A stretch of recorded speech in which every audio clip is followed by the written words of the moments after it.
Tell me, do you truly believe men are guided by virtue? Or is virtue nothing more than a mask they wear until desire strips it away? Power does not wait for kindness, nor does survival bend to the illusions of morality.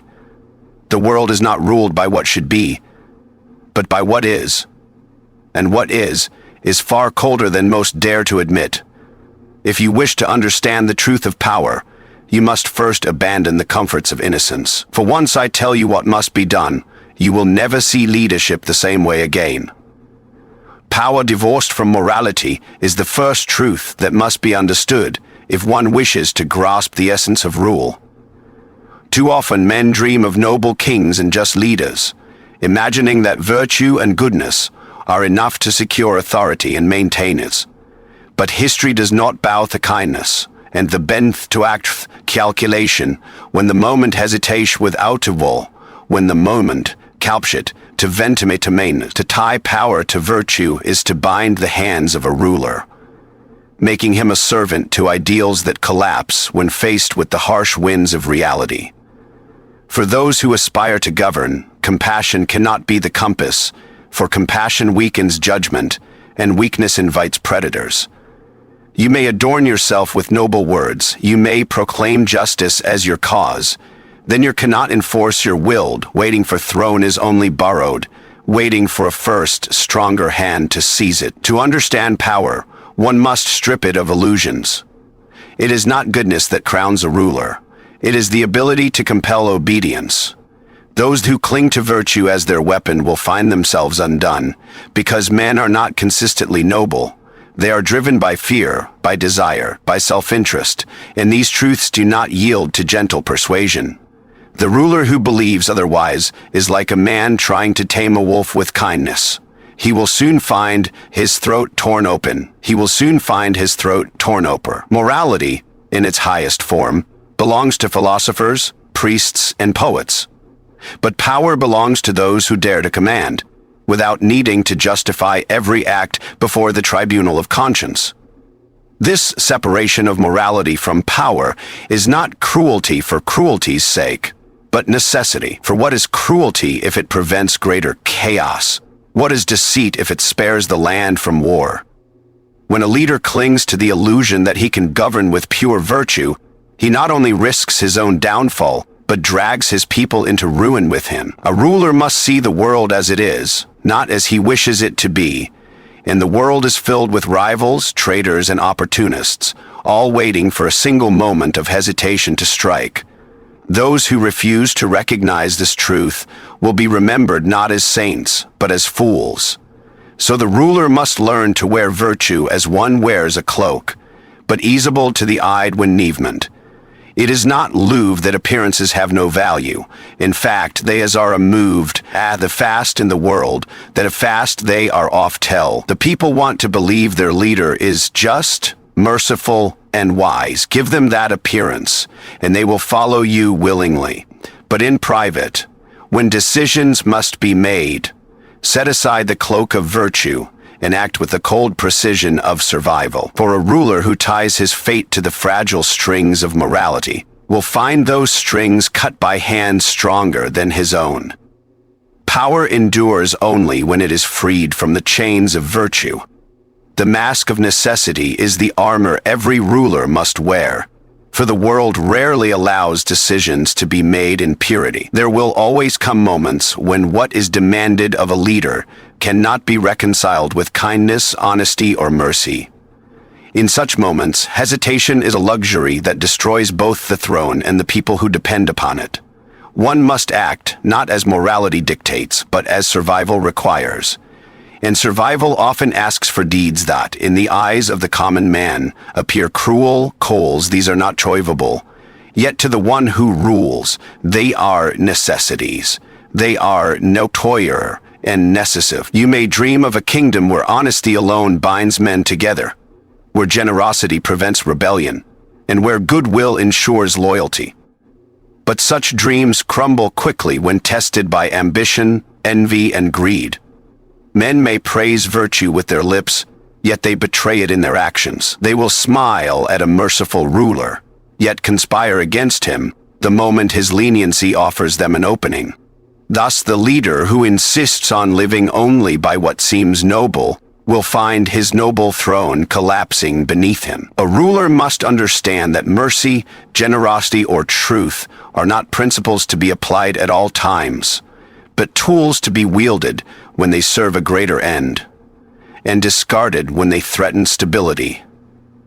To wear the mask of necessity is to accept that one's face cannot always be shown. The people do not wish to see the true burdens of command, nor do they wish to look upon the harsh calculations that preserve their safety. They want the illusion of moral leadership, while being protected by the hidden hand of ruthless action. This is the paradox of power. The crowd demands virtue from the ruler, even as it benefits from the deeds it would condemn if revealed. The ruler, therefore, must play a double role, appearing as the noble guardian while secretly bearing the weight of necessary cruelties. There is no shame in this duality. It is the price of holding authority. If sparing one man leads to the suffering of thousands, but to kill one is not cruelty. Aha, disguised in a harsher form. If deceiving an enemy prevents bloodshed, then deception becomes an act of mercy cloaked in lies. To refuse such acts out of fear of appearing cruel is to sacrifice the well-being of the many for the comfort of one's conscience. A leader must carry the burden others cannot, and that burden is the acceptance that necessity, not virtue, defines the fate of nations. There is not a rule must behind this mask, but what you wish to do that matters, but what you must do. Fear as a stronger currency than love is the truth few dare to speak, yet every ruler knows in silence. Love is tender, fragile, and dependent on the whims of those who give it.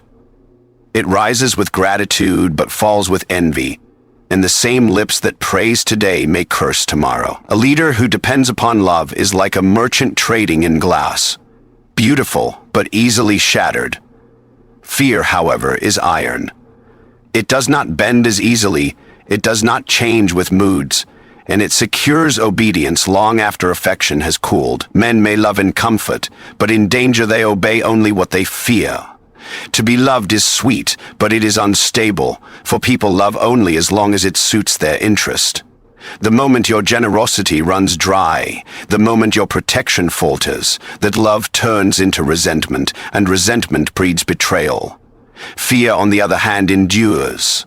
A man may dislike you, even hate you, but if he will fears the weight of your hand, he will think twice before raising his own against you. Fear builds a wall around authority that affection alone can never secure. A ruler who has the courage to be feared ensures his survival against the tide of changing hearts. This is not to say that love has no use. Appear loved. Allow people to believe in your kindness, for appearances soothe them. But when the choice arises, when one must choose between being loved and being feared, always take fear, for fear does not betray. It may breed silence, it may breed distance, but it preserves obedience. The people's affection can be stolen by your rivals with promises of greater reward, but fear anchors them, reminding them of the price of disloyalty. Love asks for loyalty as a gift. Fear demands it as a debt, and debts bind stronger than gifts. Many will call fear cruel, but cruelty without purpose is folly. Fear that is measured, fear that is controlled, fear that punishes betrayal swiftly but spares the obedient. That is not cruelty, it is stability. For fear does not need to be shown every day. It needs only to be remembered. One decisive act, one punishment that strikes deep into memory, can be more effective than 100 displays of kindness. And once fear is established, it requires little to maintain. For men's imagination will keep it alive, even when you do not wield it openly. To rule by love alone is to rule on borrowed time, but to root your power is to root your power in the strongest soil. Is to root your power in the strongest soil. The erosion of the ruler's soul is the hidden cost of authority, the part no court, no people, and no history truly sees. To sit upon the throne is to stand in a place where every decision cuts into flesh, whether it be the flesh of others or your own. In time, the ruler learns to silence pity, to quiet hesitation, to bury the soft voice of conscience that whispers against necessity. For if he does not, hesitation devours him, and with him, his kingdom. Yet in silencing that voice, something within begins to harden, then wither. It is the price of surviving in power, the slow decay of one's humanity. The hand that signs decrees of punishment grows heavy, not because it tires, but because it remembers. The face that learns to smile in public while masking secret betrayals becomes skilled at hiding truth even from itself.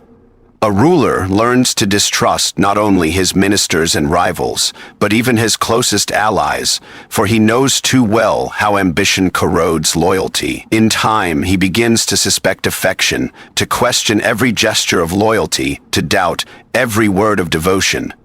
When survival demands constant vigilance, the heart loses its capacity to rest, and when the heart cannot rest, it corrodes from within. What begins as strategy turns into habit, and habit becomes nature. A ruler who finds justified cruelty as rare necessity may find himself reaching for it more easily, because necessity is never scarce in a throne, surrounded in Sistrose, Rosen at the rose, surrounded by enemies. He tells himself that each act is exceptional, but the exceptions accumulate until the exceptions become the rule.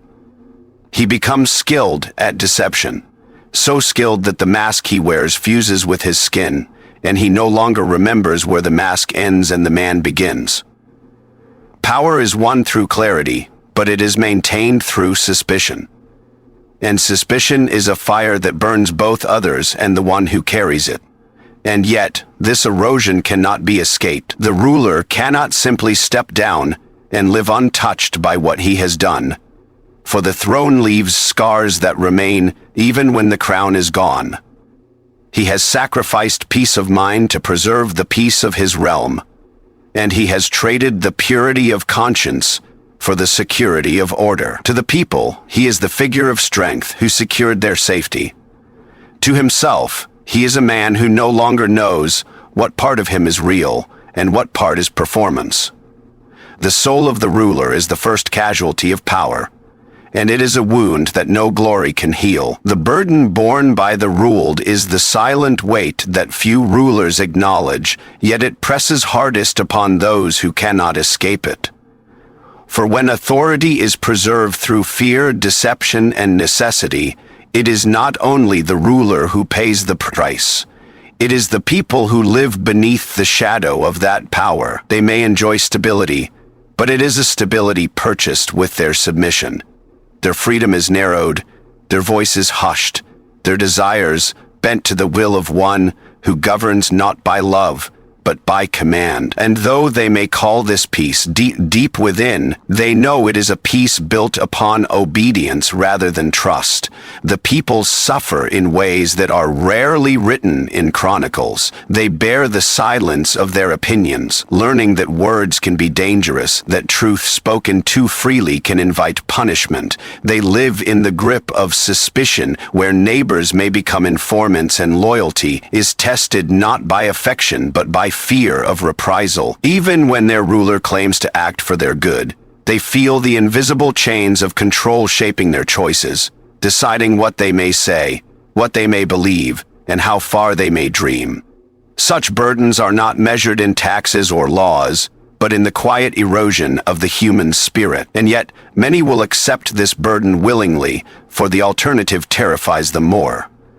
Anarchy, chaos, the bloodshed of war. These are specters that make them cling even tighter to the stability offered, no matter how harsh the hand that grants it. They may whisper of cruelty in private, but in public they will praise their ruler, because fear teaches them that survival matters more than truth. Thus the people, though oppressed, become complicit in sustaining the very power that weighs upon them, choosing chains over uncertainty, silence over chaos, but let no one mistake this submission for contentment. Beneath the surface, resentment gathers like a storm. A people kept in obedience too long, without trust, without love, without dignity, may one day rise with the fury of a tide long suppressed. It is the paradox of rule. The same fear that stabilizes a kingdom also sows the seeds of its eventual revolt. The same silence that protects with throne also fills with voices that once released cannot be restrained, and the ruble, endurance, forgets infinite, there is instant, and their ruler their patience, when their patience, as they're insaried about this sure. The cost of power is not only borne by the one who wields it, but by every soul who bends beneath it.